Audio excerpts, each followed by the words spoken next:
Olá, pessoal.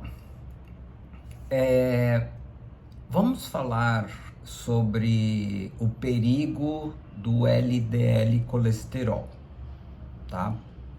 É porque assim, eu tenho visto muita gente com alteração de LDL colesterol, tá? Então, e às vezes assim, né, não tem muito, as pessoas não estão dando muito valor ao a importância e ao perigo, né, do LDL colesterol. LDL colesterol, tá? É low density lipid, tá? Então é gordura de baixa densidade. Então, o LDL colesterol, ele é o responsável pela formação das placas de ateroma, tá? Então, o que é placa de ateroma?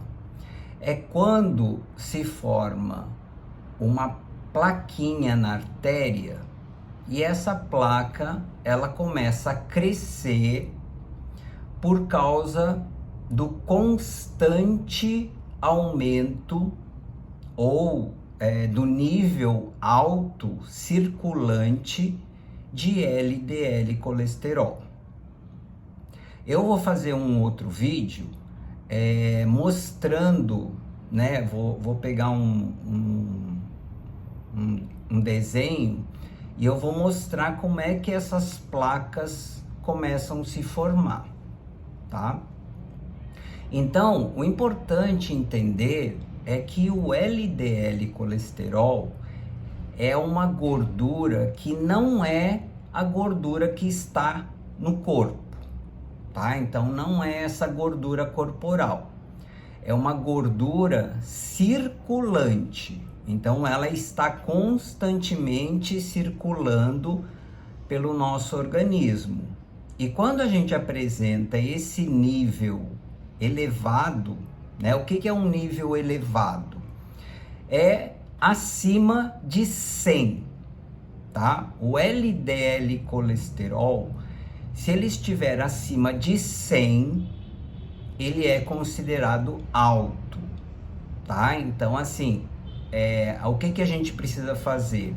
A gente precisa deixar o LDL colesterol mais baixo, então abaixo de 100.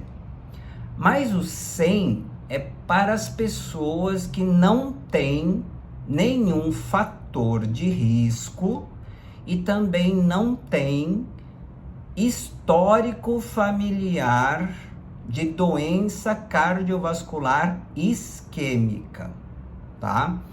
Então, assim, quais são os fatores de risco? Os principais fatores de risco para o LDL colesterol ser considerado mais baixo é diabetes, hipertensão, síndrome metabólica, obesidade, tá?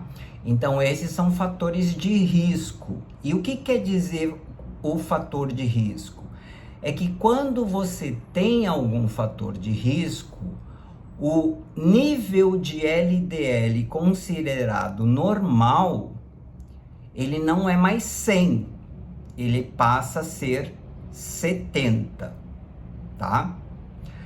E quem tem histórico familiar de doença cardiovascular isquêmica, AVC, trombose e infarto, o nível de normalidade também passa a ser 70 e não mais 100, tá?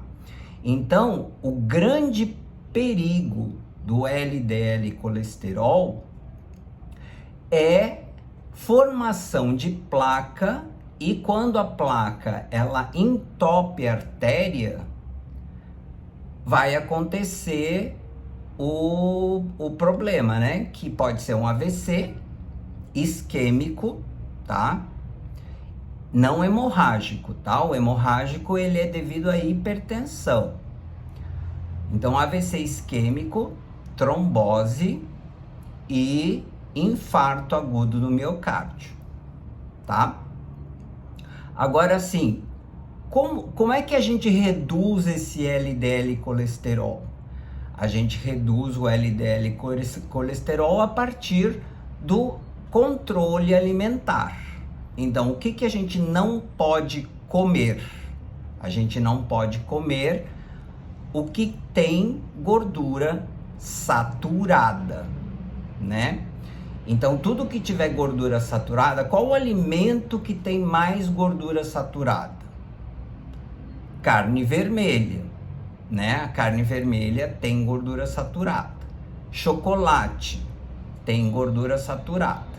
E todos os óleos que são aquecidos, eles se tornam saturados. Então, eles também elevam o LDL colesterol, tá? Agora, assim, muita gente me pergunta, né? Então, assim, o exercício físico, ele vai diminuir o LDL? Não. Principalmente, o exercício físico, ele vai aumentar o HDL. Ele vai aumentar o colesterol bom, tá? Então, o HDL é o colesterol bom e o exercício físico aumenta o HDL. O LDL é o colesterol ruim, então ele é o aterogênico, ele que vai formar as placas que vão entupir as artérias. Então, dá algum sintoma a elevação de LDL? Não dá, né? Então, o LDL elevado, ele não provoca nenhum sintoma. Então, como é que a gente vai saber que a gente tem LDL alto? A gente só vai saber quando a gente fizer o exame, né? E é difícil de baixar? Às vezes é bastante difícil, né? Então, as pessoas que têm na genética, né, da família, fica mais difícil ainda de baixar. Às vezes é necessário a utilização de medicação para poder baixar o LDL colesterol, tá? Eu vou fazer um videozinho mostrando, né, para vocês entenderem melhor como é que se forma essa placa. E essa placa, ela não dá sintoma nenhum. Só que quando der o sintoma, pode ser tarde demais, né? E a quantidade de gente que está apresentando LDL alto é muito grande. Então, por isso que eu acho da importância da gente falar sobre isso e o perigo do LDL colesterol. Tá bom, gente?